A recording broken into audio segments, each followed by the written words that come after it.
स्वागत है दोस्तों आज की इस नई वीडियो में। दोस्तों आज हम पढ़ेंगे क्लास 10th का ये दूसरा चैप्टर है फायर एंड आइस, यानी इसे हिंदी में कहा जाता है आग और बर्फ। दोस्तों बड़ा ही प्यारा सा चैप्टर है जो कि रॉबर्ट फ्रोस्ट जी के द्वारा ये चैप्टर लिखा गया है। दोस्तों क्या आपने कभी सोचा है दोस्तों कि ये आग और बर्फ प्राकृतिक तत्व होने के कारण हमारे ज़िंदगी का एक पहलू बन सकता है? आइए दोस्तों इस चैप्टर से हम समझेंगे।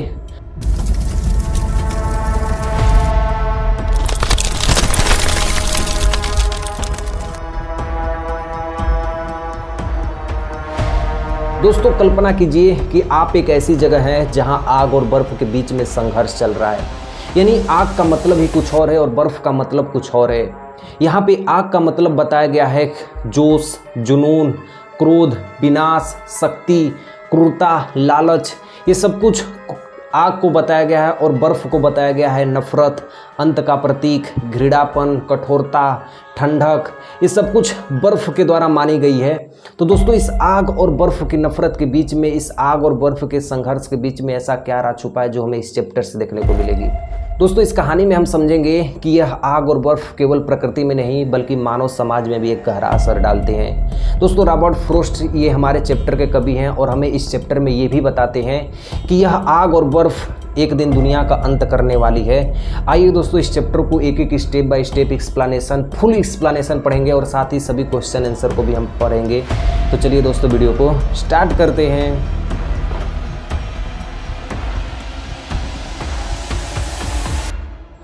चलिए दोस्तों स्टार्ट करते हैं अपने पहले स्टेंजा से। और आपको स्क्रीन पे पहला स्टेंजा दिख रहा होगा। जैसे देखिए पहली लाइन में दिया है कि सम मने कुछ लोग, से मने कहते हैं, द वर्ल्ड मने यह जो संसार है, विल इंड मने खत्म हो जाएगी, इन फायर मने आग से। कुछ लोग कहते हैं कि यह जो संसार है वो खत्म हो जाएगी आग से। यहाँ पे आग का मतलब दूसरा है दोस्तों, ये असली वाली आग नहीं है। ये आग का मतलब दूसरा है। इस आग के अंतर्गत आता है जोश, जुनून, क्रोध, विनाश, शक्ति, क्रूरता, लालच, घमंड, ये सब कुछ किसके अंतर्गत आता है? आग के।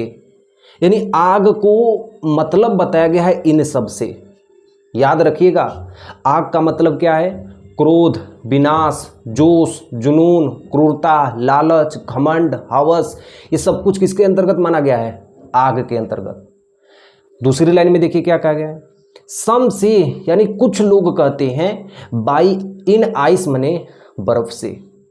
कुछ लोग कहते हैं कि यह जो संसार है वो खत्म हो जाएगी किससे? बर्फ से। अब यहाँ पे असली में बर्फ नहीं है, बर्फ का मतलब कुछ और है। बर्फ का मतलब है ठंडक, अंत का प्रतीक, निराशापन, नफरत, घृणा, कठोरता, ये सब कुछ बर्फ का मतलब है। यानी आग का मतलब कुछ और है, बर्फ का मतलब कुछ और है। यदि इसको इंग्लिश में कहा जाए, in this line the poet analysis that the world will be end of two ways by ice and by fire. यानी कहने का मतलब है कि इस संसार का अंत दो तरीकों से हो सकता है, या तो बर्फ से होगी या तो आग से होगी। ये दोनों चीज़ों से इस संसार का नष्ट होने वाला है। यानी यह संसार खत्म हो जाएगा या तो आग से या तो बर्फ से। अब इसका मतलब मैं आपको बता दिया हूं कि आग का मतलब क्या है और बर्फ का मतलब क्या है। तीसरी लाइन में देखिए, फ्रॉम मने से, वाट मने क्या, आई हैव मने मैं, टेस्टेड मने अनुभव करता हूँ, ऑफ मने का, डिजायर मने विनाश का। लेकिन मेरी राय क्या है, मैं किसकी पक्ष लेना चाहता हूँ, मेरी आकांक्षा क्या है? जो ऊपर की दो लाइन्स आप देख रहे हैं उसमें लोग कहते थे, मतलब लोग कहते हैं कि यह संसार दो तरीकों से खत्म होगी, आग और बर्फ से। लेकिन कवि इसमें कह रहे हैं, तीसरी लाइन जो है उसमें कह रहे हैं कवि कि मेरी आकांक्षा क्या है कि यह संसार कैसे विनाश होगी। आई होल्ड, मैं पक्ष लेना चाहता हूँ, विथ मने साथ का, दोज मने उनका, हो मने जो, फेवर मने तरफदारी करते हैं, फायर मने आग की। कभी यहाँ पे कह रहे हैं कि मैं उन लोगों की पक्ष लूंगा जो आग की पक्षधारी करते हैं, जो लोग आग के संग हैं। कभी यहाँ पे कह रहे हैं कि जिन लोगों के अंदर जोश है, जुनून है, क्रोध है, विनाश है, घमंड है, पाने की इच्छा है, लालच है, क्रूरता है, ये सब कुछ जिसके अंतर्गत है, मैं उसकी पक्ष लेना चाहता हूँ। मैं उसकी पक्ष लेना चाहता हूँ जिसके अंतर्गत आग है। तो कभी यहाँ पे कह रहे हैं कि मेरी आकांक्षा ये है कि मैं उन लोगों की पक्ष लेना चाहता हूँ जिसके अंदर आग है। अगले स्टेंजा में देखिए दोस्तों, स्टेंजा नंबर 2। ये स्टेंजा दोस्तों बड़ा ही इंपॉर्टेंट है, इसको ध्यान से देखिएगा। बट मने लेकिन, इफ मने यदि, इट हैड मने ऐसा होता है, पेरिस मने विनाश, ट्वाइस मने दोबारा।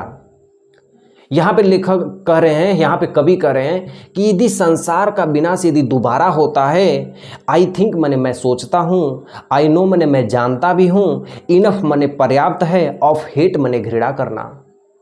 यदि संसार का दोबारा विनाश होता है तो मैं ये सोचता हूँ, मैं ये समझता हूँ, मैं ये जान चुका हूँ कि इस संसार का यदि विनाश दोबारा होगा तो वो सिर्फ घृणा के द्वारा होगा, यानी नफरत के कारण होगा। इसका एग्जाम्पल के रूप में यदि समझाना चाहता हूँ, यदि आप मुझसे नफरत करने लगे, आप अपने घर वालों से नफरत करने लगे, मम्मी पापा से नफरत करने लगे, किताबों से नफरत करने लगे, अपने जीवन से नफरत करने लगे, यदि ऐसा सब कोई नफरत करने लगे तो आखिर ये दुनिया कैसे चलेगी? आखिर हम अपने रिश्तों को कैसे निभाएंगे? आखिर हमारा अस्तित्व तो क्या होगा? इसलिए ये संसार क्या होगी? खत्म हो जाएगी। तो इस 2 लाइन में कवि कह रहे हैं कि यदि ये संसार को दोबारा खत्म होना है तो आपस में सब लोग नफरत करने लगेंगे, घृणा करने लगेंगे, तब ये चीज़ क्या हो जाएगी? संसार नष्ट हो जाएगी उस समय। फिर कह रहे हैं टू सी, कहते हैं दैट मने कि, फॉर डिस्ट्रक्शन मने ये विनाशकारी है, आइस मने बर्फ की। टू से यानी कहते हैं, दैट मने कि, फॉर डिस्ट्रक्शन मने विनाशकारी होती है, आइस मने बर्फ की।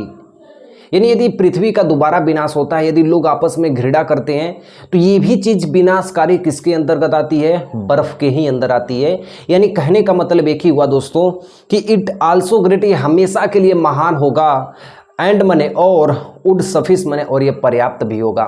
ये हमेशा के लिए महान और पर्याप्त होगा कि ये संसार सिर्फ 2 ही चीज़ों के लिए अंत हो सकती है, एक तरफ आग है तो दूसरी तरफ क्या है? बर्फ है। तो दोस्तों कवि के अनुसार ये चीज़ कहना है कि यदि इस संसार का अंत करना है तो दोस्तों ये दोनों चीज़ का होना पर्याप्त रूप से शामिल होना चाहिए। यदि संसार का अंत होगा दोस्तों तो इन्हीं 2 वजह से होगा। यदि किसी के अंदर क्रोध आ जाएगी तो वो कुछ भी कर सकता है, यदि किसी के अंदर जुनून आ गया तो वो सब कुछ कर सकता है, विनाश आ गया, लालच आ गया, घमंड आ गई, क्रूरता आ गई, एक सब कुछ यदि आ गई तो इस दुनिया का विनाश होने में देरी नहीं लग सकती है। तो चलिए दोस्तों अब हम पढ़ते हैं अपने स्टेंजा के क्वेश्चन आंसर को। ये वही क्वेश्चन आंसर मैं दोस्तों आपको बताने जा रहा हूँ जो आपको एग्जाम्स में यदि इस चैप्टर से यदि पोएम आ गया तो ये क्वेश्चन आंसर ज़रूर आपको मिलेंगे। ठीक है, तो आपको स्क्रीन पे दोस्तों मैं आपको स्टेंजा 1 के क्वेश्चन आंसर को बता रहा हूँ, फिर इसके बाद मैं आपको स्टेंजा 2 के क्वेश्चन आंसर को बताऊँगा। ठीक है, जैसे देखिए स्टेंजा 1 का पहला क्वेश्चन है, according to the people how will the world end. According मने के अनुसार, टू पीपुल मने लोगों के अनुसार, how will the world end मने यह संसार कैसे खत्म हो जाएगी। इसका अर्थ आंसर होगा द वर्ल्ड, सम पीपुल से मने कुछ लोग कहते हैं, दैट मने कि द वर्ल्ड विल एंड मने यह संसार खत्म हो जाएगी, बाय फायर मने आग से, एंड सम से मने कुछ लोग कहते हैं, दैट मने कि it will end by ice मने इसका अंत हो जाएगा बर्फ से। हमारा दूसरा क्वेश्चन है, home does the poet support. कवि किसकी सहायता करना चाहता है? तो इसका आंसर होगा the poet supports people who favour fire. The poet supports मने कवि मदद करना चाहता है, पीपुल मने उन लोगों का, हु मने जो, फेवर मने तरफदारी करते हैं, फायर मने आग की। कवि उन लोग की मदद करना चाहता है जो आग की तरफदारी करते हैं। तीसरा क्वेश्चन देखिए, what does fire represent. What does मने क्या, फायर मने आग, रिप्रेजेंट मने प्रस्तुत करता है। आग क्या प्रस्तुत करता है? इसका आंसर होगा fire represent human desire, greed, cruelty and lust. यानी फायर मने जो आग होती है, रिप्रेजेंट मने प्रदर्शित करती है, ह्यूमन डिजायर मने मानव की आकांक्षा को, ग्रीड मने लालच को, क्रूरटी मने क्रूरता को, एंड लस्ट मने हवस को। तो मानव की जो आकांक्षा है वो प्रदर्शित करती है मानव की आकांक्षा को और उसकी महत्वाकांक्षी को, एंड उसकी क्रूरता को, लालच को और उसकी हवस को। अगला क्वेश्चन है, what does this stanza talk about. यानी यह जो पहला स्टेंजा है ये हमें क्या बताता है? इसका आंसर होगा दिस स्टेंजा टेल्स अस मैंने about the 2 ways in which the world में एंड। यह स्टेंजा टेल्स मने बताती है, अस मने हमें, अबाउट मने के बारे में, द 2 वेज मने 2 तरीक़ों के बारे में, विच मने जो कि, द वर्ल्ड में एंड मने यह संसार खत्म हो जाएगी। यह स्टेंजा, पहले स्टेंजा हमें ये सीख देती है कि यह संसार एक न एक दिन खत्म हो जाएगी। पांचवा क्वेश्चन है what is the contradictory opinion of people. What is मने है क्या है, द कंडक्टरी ओपिनियन मने विरोधाभासी, ओपिनियन मने राय, ऑफ पब्लिक मने लोगों का विरोधाभासी राय क्या है। तो इसका आंसर होगा the contradictory opinion of the people is the debate whether the world will end in fire और आइस। माने जो विरोधाभासी लोगों के विचार हैं, इज द डिबेट मतलब होता है समझ के कहते हैं, डिबेट का मतलब होता है कि समझ के कहते हैं कि वेदर मने जब, द वर्ल्ड विल एंड मने यह संसार खत्म हो जाएगी, इन फायर मने आग से, और आइस मने बर्फ से। ठीक है दोस्तों, मैं आपको एक्सप्लेनेशन पूरी बता दिया हूँ, आपको पूरे सारे क्वेश्चन आंसर बता दिया हूँ। यदि आप अपने से यदि थोड़ी सी भी मेहनत करें तो आप एक अच्छा नंबर लाने का प्रयास कर सकते हैं। दोस्तों मैं आपको पूरी चीज़ें बताऊंगा, लाइंस बाय लाइंस आपको प्लेलिस्ट भी डिस्क्रिप्शन में दे दूंगा, जाके चेक कर लीजिएगा। सेंट्रल आइडिया का भी लिंक आपको डिस्क्रिप्शन में दे दिया जाएगा, जाके वो भी चेक कर लीजिएगा। और इस वीडियो को 3 लोग को शेयर करिएगा, 4 लोग को, 5 लोग को, और खुद भी सब्सक्राइब कर दीजिएगा ताकि मुझे सपोर्ट करिएगा।